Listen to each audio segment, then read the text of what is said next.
Okay, thank you very much.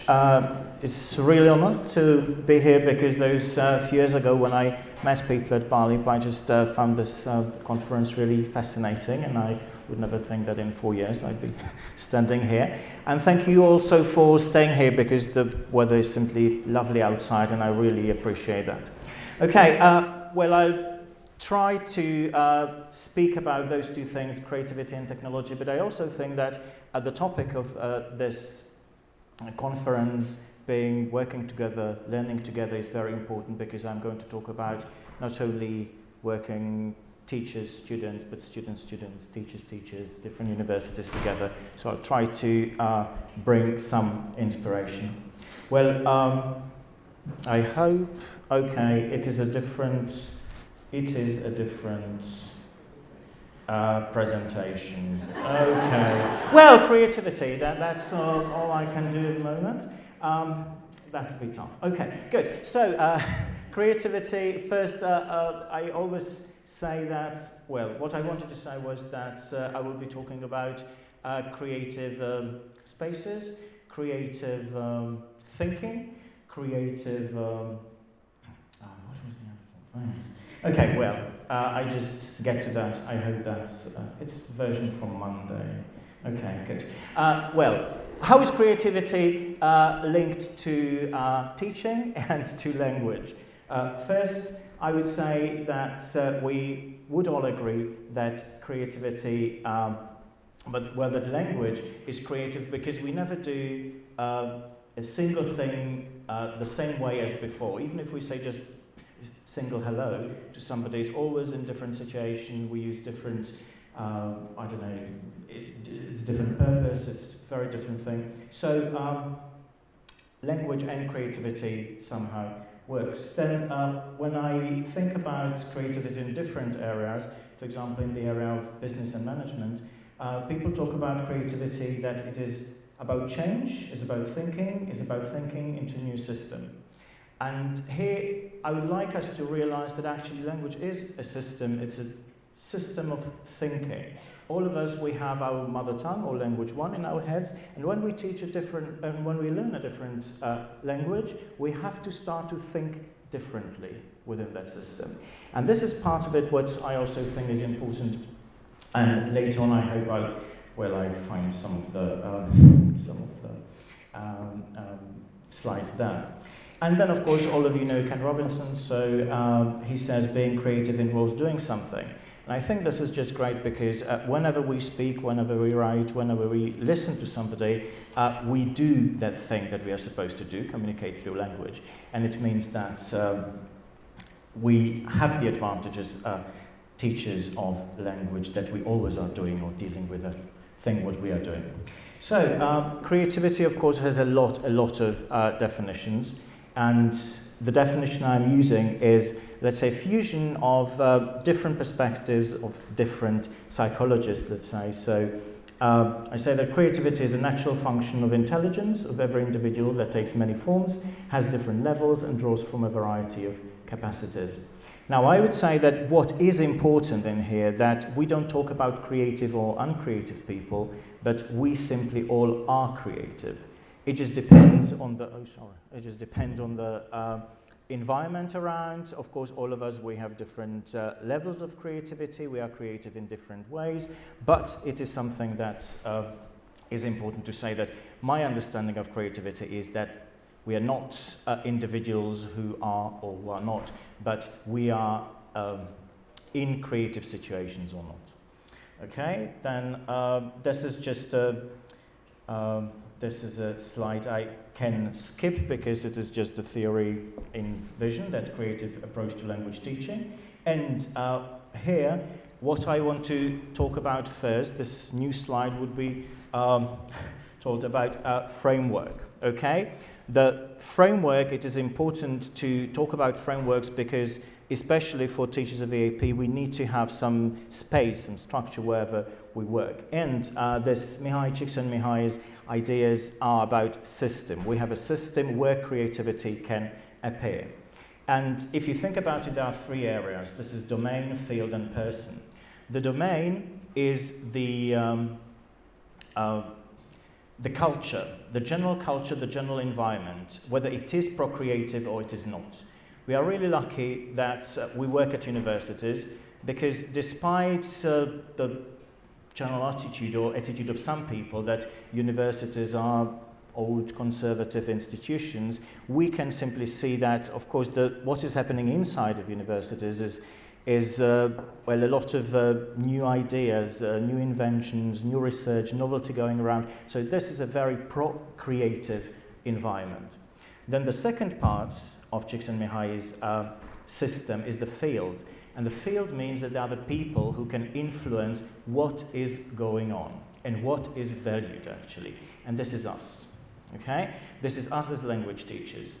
And we have, again, great advantage over other teachers, because if you are, for example, a teacher of chemistry, you can't come to your class and you can't say, well, I'm not expert in the field, but I'm going to talk to you about it, okay?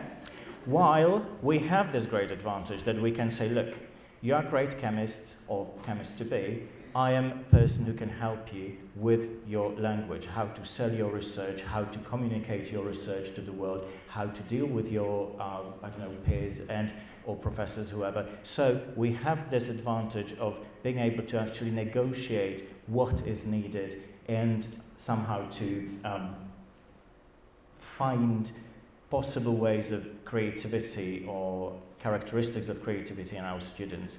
So we can ask them to sing, to dance, to do whatever, and still, as long as we know why we are doing it for the purpose of language development, it is possible. It is much more difficult. It's not impossible, but it's much more difficult to do in chemistry or history, for example.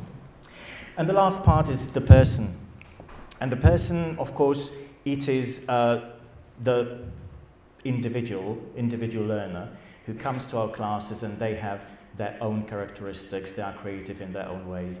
And again, well, in the last session we talked about motivation, and some of them are motivated, some of them have their histories which prevent them from being motivated in the way we expected. And we just, if we put those three things together, the procreative environment of a university, then us as language teachers who are open to the development of individuals and those personalities who come and want to learn, this is the space where we can actually work. So the framework as such is set within these three areas, or between or among them.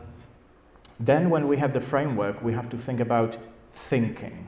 Okay, we have different thinking strategies. We had these great discussions about what it means to write a piece of article in English or in Czech or in German and in French, and it is, we know what we want to say, but we have different styles, we have different systems in our heads. And to enable our students to understand that there are different types of thinking, we can use certain theories again. So here I'm using Edward de Bono's 6 thinking hats. I'm sure that some of you probably know. And for those who don't know, this is basically the idea that we have a mix of different types of thinking in our heads, and if we want to solve a problem, it can be helpful to simply separate those different types of thinking, to take a look at the problem from those separate types of thinking, and maybe it can open new solutions or new ideas of what we can do. Those 6 thinking hats, well, the hat is just idea that we have something on our heads. Then we have white hat. This is for neutral, objective information, so facts, figures, evidence-based thing. Then we have a red hat, which is for emotions and feelings, basically intuitions. Then we have green hat for creativity, so we look for alternations, changes and possibilities.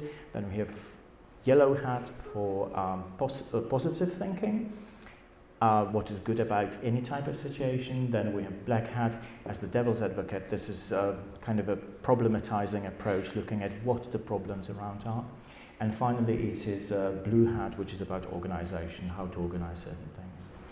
And so what we can do first, we can, for example, expose students to a video. Now I hope that will work. But within 3 years, something was to happen that changed everything. October 1940, and right in front of the eyes of the world, and to the dismay of the Golden Gate engineers, the third longest and most modern suspension bridge in the world disintegrates in the wind. Okay, and they see this video, and you can ask them, okay, now everybody put your white hat on, so now let's discuss only those things that you can evidence. So what we can see, there was a bridge, there was a river, whatever happened, simply you discuss only those things that are neutral, objective. Okay, then you can ask them, now let's talk our emotions. So how did you feel during watching that video? For example, when I was showing it in Lisbon in last autumn, well, people were of course scared, you know, the Lisbon Bridge. So it's just, this can happen? Just, well, it happened in the 40s, then they learned better ways to build it. And simply students realize when they say these different things that it is not only different thinking, but different thinking actually produces different language. And this is very important, that when we can work with different language, we can realize also what different people mean. So when we apply to EAP, we can talk, for example, about academic articles, and we say, okay, you have your own style that should be visible throughout the whole text, but you have to realize that for limitations of your research, you simply put your black hat on. In methodology, you deal with white hat. In acknowledgements, you put your red hat. For future plans, it's basically positive, or you should sound positive. And signposting is the blue hat. So that's one possibility. Another possibility is, for example, feedback. You can ask your students, okay, now let's generate all the facts we have about this course. It happened at a certain time, there was a certain number of people from these nationalities, men, women, many different things we can generate. The second thing is, red hat on, how did you feel? What did you like? And you don't have to explain or justify that, this is just your feelings. Then you have yellow hat, where you go, what were the positive things? What were the problems with the black hat? Or what could be done differently? This is the green one. Probably the blue hat would still stay with the teacher. Or I think that's today, at one of the presentations we talked about training students to answer questions. So when we deal with the different questions, you can ask students to identify what type of language is used. So for example, when the questioner loads the question with emotional language, there is no real use in using the neutral facts answer, because that person is not looking for facts. They are just producing some emotional response to whatever you are doing, and you can deal with that in a different way. So there are a lot of applications, and the first thing that is helpful in there is to understand that within English, but then it also can help you when you are actually explaining the different structure they work in different languages. So it is not the problem that when we talk, for example, about criticality, this is English way of criticality because it's this English way of thinking, and you have to tell them, now you switch into English criticality. Of course you are being critical in your own language or in your own culture, but this is not the way we want you to think here. If you want to be successful at a UK university, you have to apply this type of thinking. Okay, and this can be helpful to them because they can understand that there are different types of thinking anyway, so it can be also within languages or in different languages. Okay, now let's be surprised, okay, by what's coming. Okay. Well, I decided to skip this thing because Guildford and Torrance, I think that I did a lot last time with a workshop, but once it is here, I just say, well, this is about thinking that certain creative ideas are trainable and you can actually get better in them. This is the list of them: fluency, flexibility, originality, and elaboration. And if you really feel that your students need to be creative and they are lacking it, you can actually go and try to train it. This is actually a lot of these activities on my blog, which is, as Maxine has suggested, well, sleeping now. So, but they're there. So there are not too many new things, but the old things are there. So I'm not going to go deeper into this, and I am going to talk about the situations. Okay, situations which are really important for creativity because they differ a lot, and it depends how creative environment or situation we produce. And there are, according to Bill Crowell, there are actually 4 levels, and I will always show what we do or how they are used. So first, this is an example of a clear situation with a clear solution. It is a situation which needs one correct answer, okay? It is in real life, we don't really think about these situations because they are automatic. If I want to get to the 5th floor, I'm in the lift, so I just press the number 5, and this is where I get, okay? I don't think about it. This is exactly the same situation, and I'm not saying that this is wrong, but this is completely uncreative. You either know it or you don't know it. It is success, fail, you can't do anything about it, okay? For certain purposes, it can be used. Well, I think that schools overuse it, but still, it is, from the perspective of creativity, it is the lowest level. Then we have the second level, where the situation is unclear, but the solution is clear. And here I use example that I'm working with usually in teacher trainings, because to understand that certain situation is unclear, but it has a clear solution, it has a lot aspects. And here I have a question for you. Right now, mum is 21 years older than her child. In 6 years, her child will be 5 times younger than she. Where is daddy? Okay, some of you laugh, some of you think I'm completely crazy, some of you do not know what to think about me, and what we get, it is a mathematical problem which has a clear result. It is x equals minus 0.75 when we talk about people in years. 0.75 is 3/4 of a year. This is 9 months. It is minus, so it is 9 months before the baby is born, meaning daddy is probably with mummy. Okay? Which is a joke of its own, but what is important that now, if I give you a similar task now, you will know, you don't have to laugh, but you will know that, okay, well, I apply this type of thing and I will have to analyze and understand the situation. But you have the situation when we as teachers, we present things and we know that there are some correct solutions or some solutions to the problem we are presenting. But very often our students are exactly in that situation of, where is daddy? I mean, what is the teacher talking about? Like, imagine like a language like Czech, we don't have articles, okay? We can deal with it perfectly fine. So when you tell us, like, isn't that clear that you should use like indefinite and not definite? Well, it is not clear, obviously, because we don't have any articles at all, and I don't understand why you need them, okay? So this is the where is daddy thing, and so we have to understand the situation, and then we can actually apply the solution. Okay, then we go to the third level, which becomes more creative, and is where situation is clear, but solution is unclear.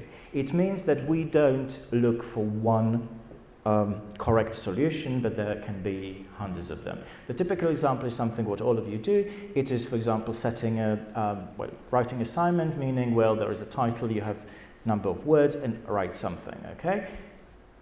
All the students can write an excellent thing. You can't say, well, this is correct and this is incorrect. There can be, okay, there are a lot of characteristics of what can be said that it should be done like that, but whether it is or it is not, it really depends on that particular piece of work. So I just give an example, and now here where a little bit of technology is coming in. So, for example, I send students some videos to watch, and I hope that will work. So they will, it's like at home.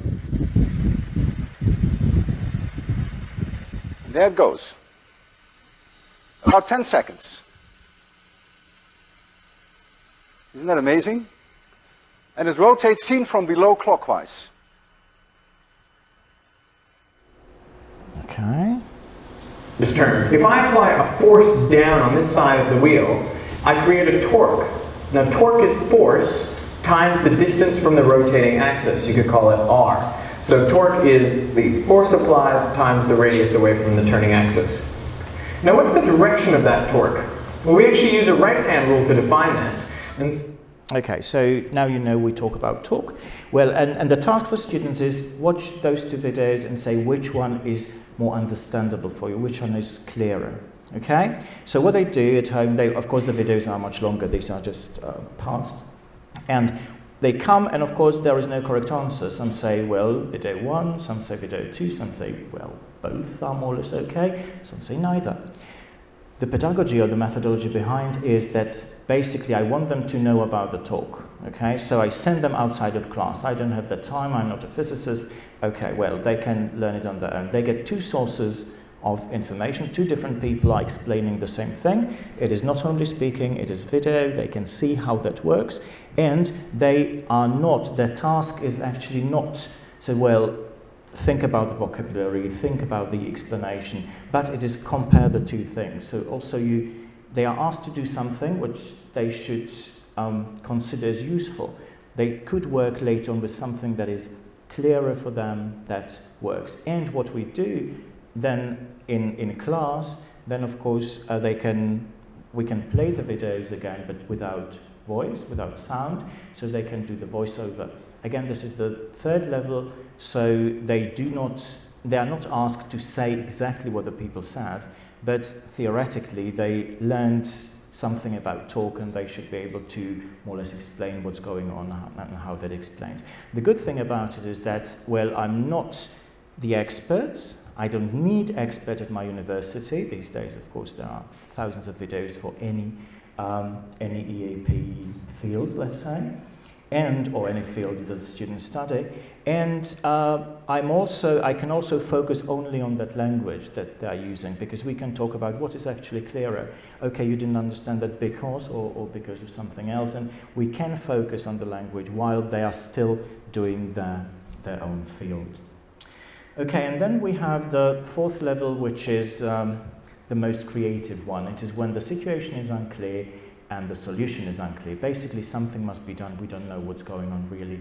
It doesn't always have to be associated with positive things, because, well, I can imagine that currently the UK government is probably not enjoying their creative situation.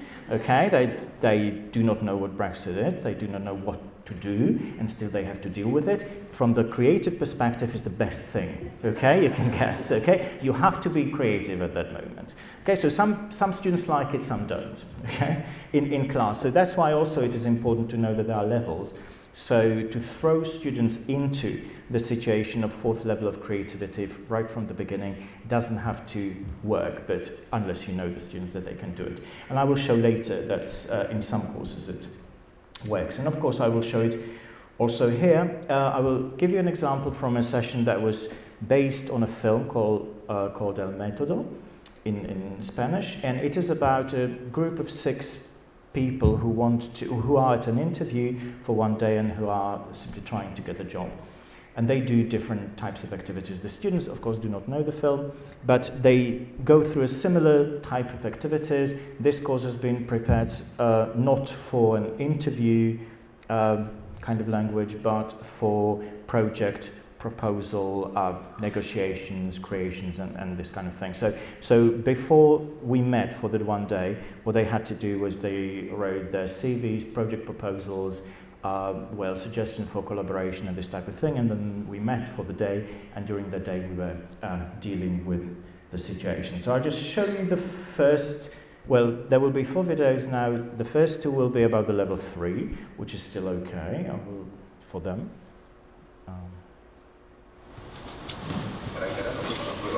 Deben elegir primero un líder del grupo. El elegido no podrá serlo por mayoría en una votación. Deberá ser elegido por consenso. So the first activity was simply to find a leader. Okay, still it is the creativity level 3. They know what the situation is about, but they have to think about, well, one of us is going to be the leader. So this is the setting of the group, and they start to choose the leader.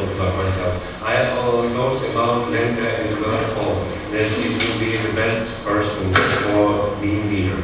But Lenka don't like responsibility, and maybe she afraid it. So that's all. Okay, so they are still in that level and they are in their comfort zone because they know what the situation is about. But the film gets interesting because once the leader is selected... Pues gracias por la confianza, señores.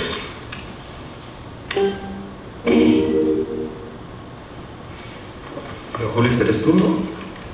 Esto fue hace 3 o 4 años, ¿no? Sí, mayo de 2001. Once the leader is selected, there is some discrediting information about him coming.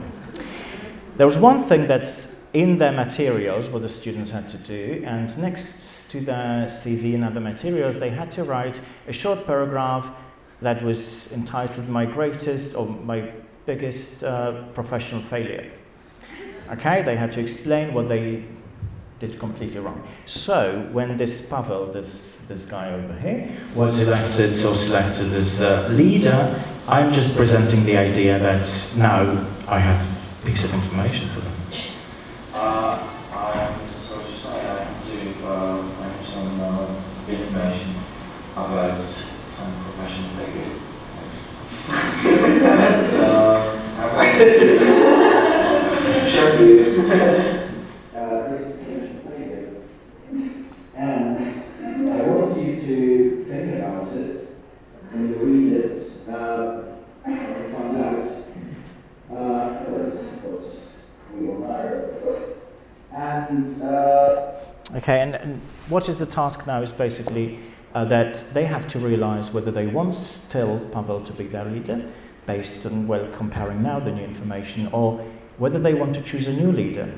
But they're in a situation that they know that if they choose a different leader, another failure comes in, and this is the moment when reality or authenticity comes in, because very often when we are in class, the students know that this is just a game, it's just a play, and they just kind of follow the rules of the game. But now they're completely, they do not know what to do, because they have to discuss whether they are going to continue with Pavel, with the failure or not, or whether the end, in that very moment, they start to use their real language. They start to forget about the fact that they are at school, that they are in class, and they are actually trying to negotiate whether this is the reality, what we are going to do, and they actually start to live through the session. Also, the part of the day is that they have, where is it? Okay, yeah. I just wanted, if you see the board behind with the stickers, okay, this is actually the program of the whole day. They don't know what's going to happen. I don't know what's going to happen. There are a lot of skills there, and they are always going to choose, well, let's start with that activity, and let's do that, and let's do that. And they know that they will not cover everything. They will cover only something, and it is really exciting for everybody to find out what actually is going to happen next. And this is part of working together, learning together idea. Okay, so this is the 4th level of creativity, simply unclear situations, unclear solutions. Okay, and then, okay, now we're coming to video conferencing, where, finally, where I wanted, well, basically I needed to have this theoretical part before, because I want to show that with video conferencing, it is not just playing with technology or videos, but it is all kind of set up within some framework. But first I need to go back to history, and I will say that we started in 2004 with the University of Aberystwyth. It was John Morgan who started at that time. That was very interesting, that it was in the moment when, I don't know if you remember those times, what was going on in education, but elementary schools, secondary schools were already using video conferencing, and they still continue to do so. It's quite a regular part of the educational system, and it seemed that universities would join in. And that was very dynamic times. And then Janice de Haaf, Jodie Slake, and later Miranda Kapecki joined. Well, Jo is here with us, so later on when you would like to hear more about the British side of organising these things, you can go and ask Jo. But in 2006 and 2008, we got a huge project where we could test what is actually possible in video conferencing compared to physical classes. So it was just amazing time. We tried every single activity that came to our mind, and we just tried whether it is possible when we do something in class, in physical class, whether it is possible to do it via video conferencing. There are two things, basically everything works, okay? There are just two things which are important to know. That first, it is of course that we can't, move physical things through objects through the screen. But then the second thing is about time difference, because there is a millisecond of time difference. So, for example, when you start activities like, there were competitions and hands up, and who put their hands up first can answer. So it will always be the person, if there are two people putting their hands up at the same time, it will always be the person with the teacher, in that physical space with the teacher, who will be first, because the screen will be a millisecond later. So this is the only activity that we probably can't do.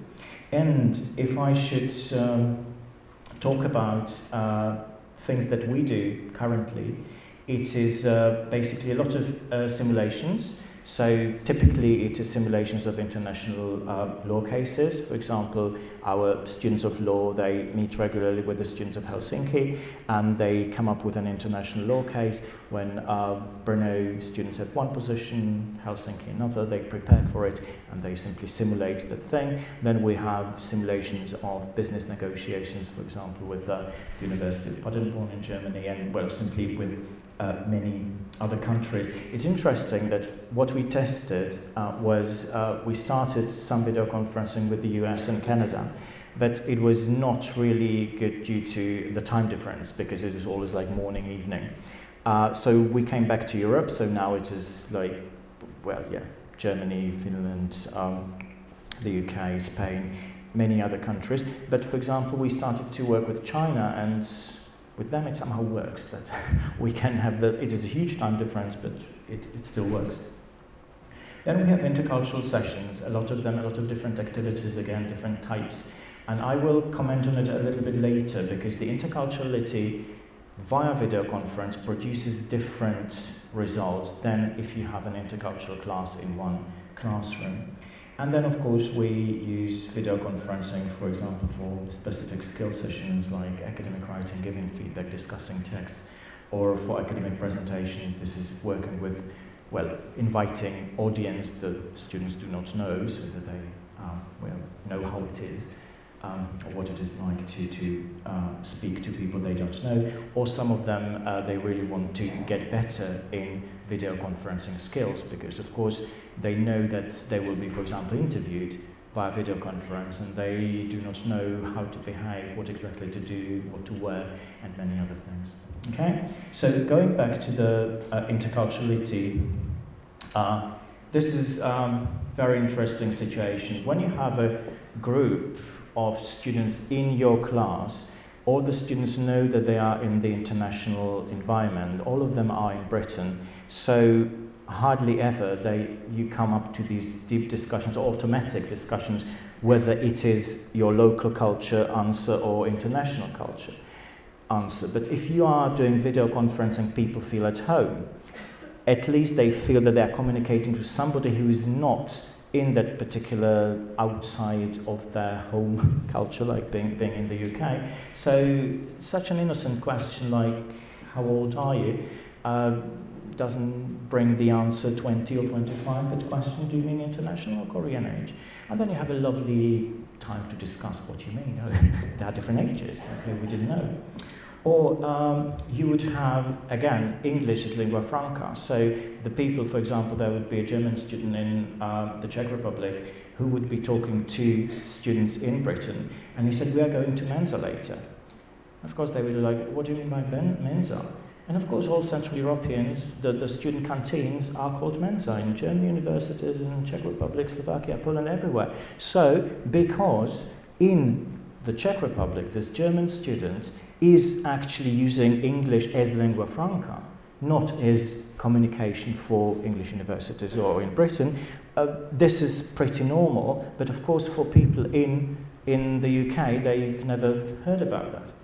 Similar thing, and the funniest probably ever, is that an Indian guy who came with this great idea that it's interesting that here in Europe you pronounce Java as Java, which this JavaScript, he's a computer scientist. How this idea come to his mind? Again, Central European languages, when you think about it, all of the J sound is pronounced as Y, so German, Slavic languages, Hungarian, whatever. And because computer scientists are using these words from, I don't know, being children, so of course they use of course in Czech we say Java, or JavaScript, that would be the thing. So they don't bother to switch into English pronunciation of the things that is generally understood. So for an Indian PhD student whose pronunciation is correct, as Java, he says, oh, it's interesting that here in Europe you do it. And we have to explain to him that actually Central Europe is not all Europe. It's more complex. That's in French, that would be probably Java. There would be very, very different discussions over video conferencing than that you have in class, because the students already know one another and all of them feel that they are somewhere in the international space. Okay? Then I just wanted to show two things back from the archives about, again, the difference, for example, with presentations. I'm going to show two examples. When we have physical classes, normally students, when they are asked to do presentations, very rarely they go and risk something original, something new, something creative. In video conferencing, they tend to do much more because, again, when we talked about it, they do not need to, I don't know, show off or impress their classmates. They meet every day and they do similar things.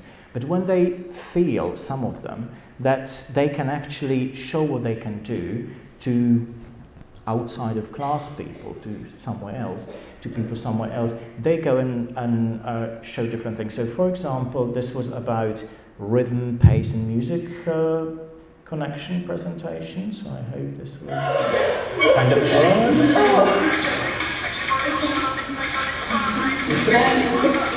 So basically what happened was that this girl, she asked to create a circle, which to us teachers, it was just fascinating how natural that was for them. So they created this virtual circle, semicircle in Brno, semicircle in Aberystwyth, and then they just started the music and they said, okay, now I want you, whenever the music changes, I want you to change the movement. And there was one person going after another in the circle.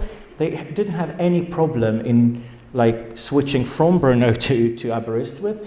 It was perfectly fine. And again, then she, for example, explained how certain things work. Or later we had student whose topic was the difference between Beijing opera and European opera, and this is what we got.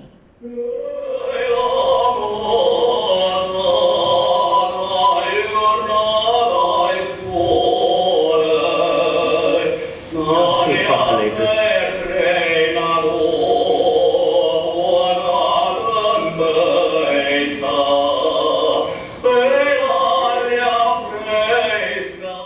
okay, so simply he started to sing to show the difference, and he was also showing the difference. That what I loved about him was that he's Chinese, and he claimed that in European opera all the male parts are sung in Italian, while all the female are sung in Czech, which was fascinating to me, and I think that we should stick to this. Definitely, I hope that all China believes that.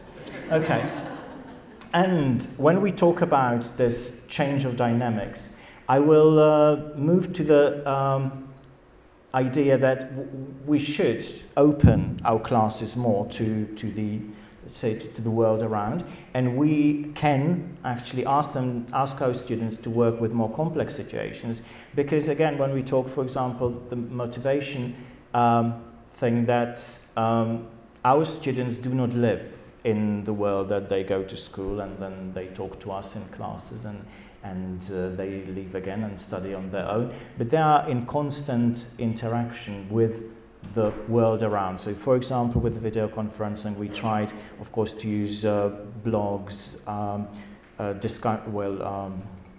online discussion fora.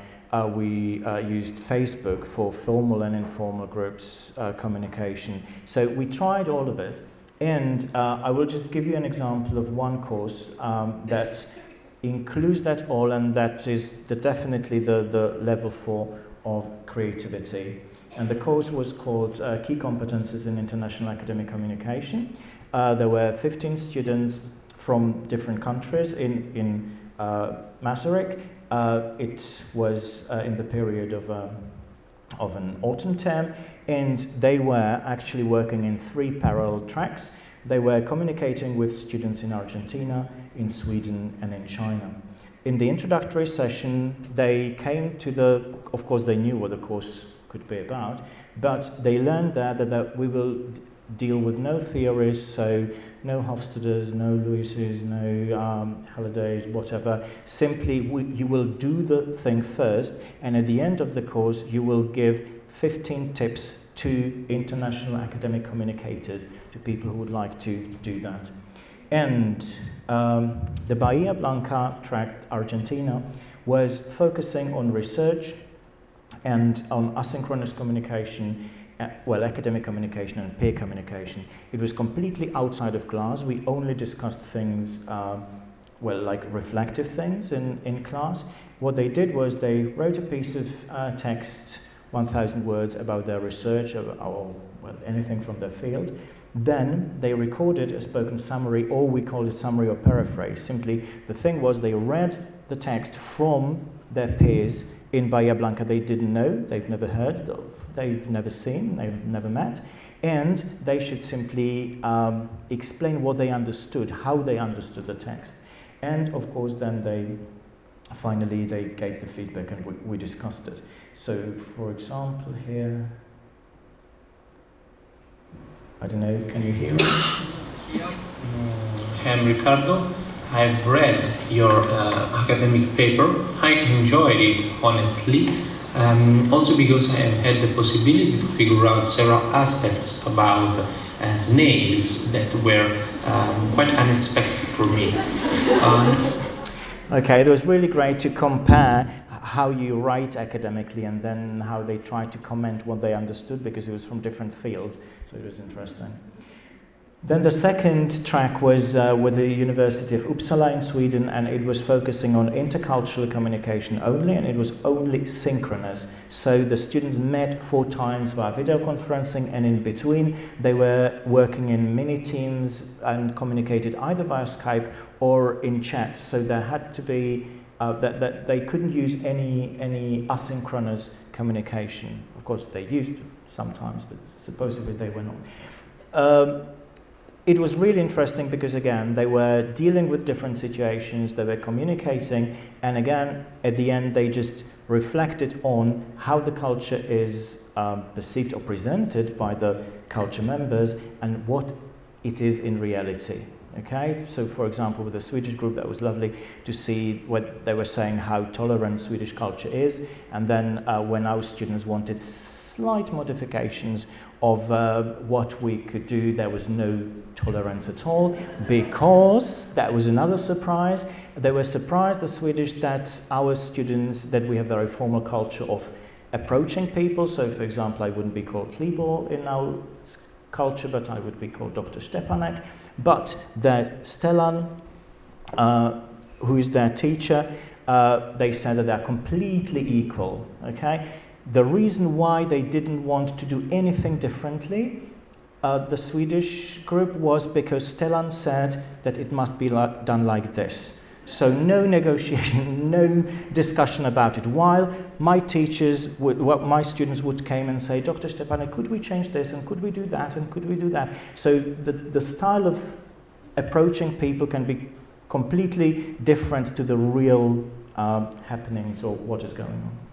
And then we have a very, very complex situation with the University of New York, Shanghai in China, where we chose a bridge as an allegory for communication. We tried to put everything in there and do it synchronous, asynchronous, big groups, small groups, and go up to the top synthesizing complex issues ideas. So first, the students in Brno and in Shanghai, they formed their groups via Facebook. Okay, just two people. They somehow had to decide who's going to work with who. We didn't want to intervene. Then we had a video conference where we actually discussed who the teams were and what is going to happen. And then we had the bridge concept exploration and video production. What happened was, or what we asked them to do was, that people in Shanghai got pictures of bridges in Brno. People in Brno got pictures of bridges in Shanghai. And they had to find out everything about the bridge. So they had to contact the Shanghai people, the Brno people, and they asked, okay, find the bridge, because they have it on a picture. Find the bridge, give us technical parameters, history, what the people think about it, whether it is being used, all those things. Then this information was sent back to Shanghai, and in Shanghai they thought, okay, here we have some material, we invent a story, on that story we produce a video, but all the video had to be done in the Czech Republic. So they had to instruct the people in the Czech Republic what they want from them so that the video can be done. And I have two examples for you. And I hope they will work. We are experiencing an existential shock. Our worldview has been shattered. There could be parallel universes.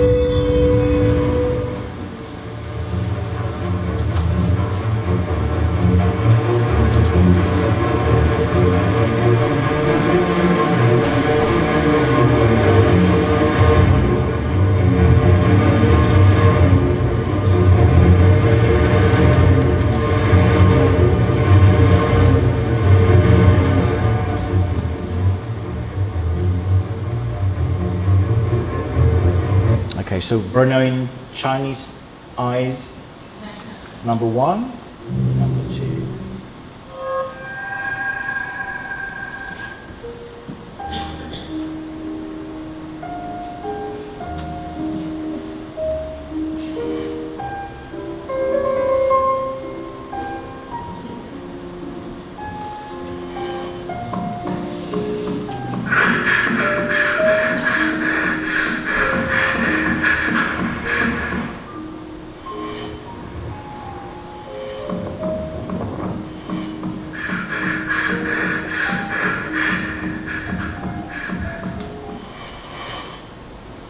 Okay, well, sorry.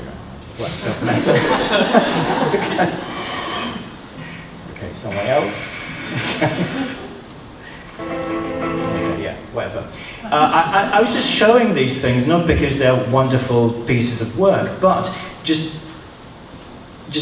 to show how much work, how much discussion must be behind. We were not interfering in any way.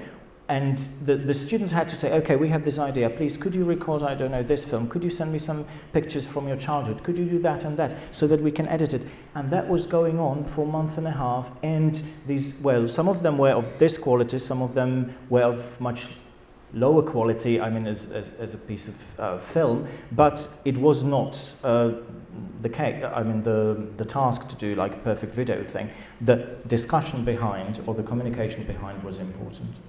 So finally, when they got to the summary last session, they came up with these 15 things, and I will just talk about 5 of them, which I really liked. First, maybe this is just an obvious thing, but what they're saying, well, first you have to learn a world language if you want to communicate internationally. Then, of course, many other things were mentioned, but what I really like is that have some backup plan. They realized while they were working that there were so many things that didn't work according to the plan. And because they couldn't actually contact the people in any different way, but via email or Facebook or something, they had to have some other plans because they had to organize it on their own. Then consider the time zone differences. They were all the time pressed by the Chinese because the Chinese wanted it by the end of their day, which was midday, in the Czech Republic, so they hardly got up, and they already read emails about, well, could you finish it today? So there was a lot of discussion about what today meant. They loved the Argentinian today much more because we were ahead in that time, okay? Then know the tool of communication and be ready to blame it. That's a great thing, that there are two ways of it, because sometimes, of course, they realize that they came to me and they say, well, you know, this group, they do not respond. I'm sending emails and they do not respond. I say, okay, yeah, you are the international communicator, try whatever. And they, for example, then they learned that the people said the typical thing, well, sorry, there was something wrong with the university server. Okay, So is it the only way how to, where to read your emails or whatever? So that was one thing, but another thing was much more positive, and it was, for example, one of the students had a very difficult accent to understand, and they were just, and they kept asking for repetition, like to repeat what the person said, and they felt quite embarrassed that they have to keep on asking. So they invented the story like, oh, sorry, there's something wrong with the microphone, could you repeat it? And all the time it was the microphone, not their mutual misunderstanding. So that was actually a positive thing. And finally, it was be tolerant if somebody is not. It was a very important part of it, because with the Swedish group, we were actually in the middle of the refugee crisis. So you can imagine, if you know about different countries, what the Swedish position and what the Czech political or general position would be. So a lot of discussion about tolerance would be necessary then. Okay, well, so far I've been talking mostly about students, but I think that what is important is that this working and learning together is not only about students but also about teachers. What I love about video conferencing, that it is constant sharing, because after each session you write a very short email to your colleagues, well, our students loved it, or they didn't like that part, so maybe next time we change it for that, what do you think about that? And it is all the time sharing. We also have a lot of reflection going on, so after the courses we sit together with other teachers. Well, this girl is Markéta Dingsteinová from Pardubice, who actually set up the Swedish line there. And we discussed whether, for example, our different teaching approaches were appropriate, whether we shouldn't somehow standardize our teaching to make the course, I don't know, identical or somehow standardized for the students. So a lot of reflection there. And then, of course, what is important is sharing. And whether we share it via conferences or whether we share it just by discussions with our colleagues, or, for example, now after this course, we decided that we will, Constanza from Bahia Blanca and me, we wrote a chapter for an LSE publication on technologies used for language teaching. Joe is writing a chapter for video conferencing, book that is going to be published in, this year, hopefully. Yeah, this year. Yeah, so this is really important that we share what we do, because then we can actually improve what's going on. Okay, so just to say a few words towards the end, for working and learning together, I think that complex and creative environment can be useful. It's I do not want to say that this is more authentic, but simply coming up with complexity and creativity can help. Then combination of in-class and out-of-class activities can bring students to a more realistic understanding of what language includes. Then I'm not saying that it is possible always, but limited success-fail situation. This is something that should be important. I think that in many situations it is possible that we say, well, we basically give feedback and we just don't say this is correct or incorrect, but in many situations people just go for success-fail. And then student collaboration is important, that simply they work together, they communicate, because after we finish our course, they are without us as teachers, but they are all the time with their students, with their peers, and this is important that they know how to communicate among themselves. Okay, that's all. Sorry for the old version of the slides, and yeah, that's all. Thank you.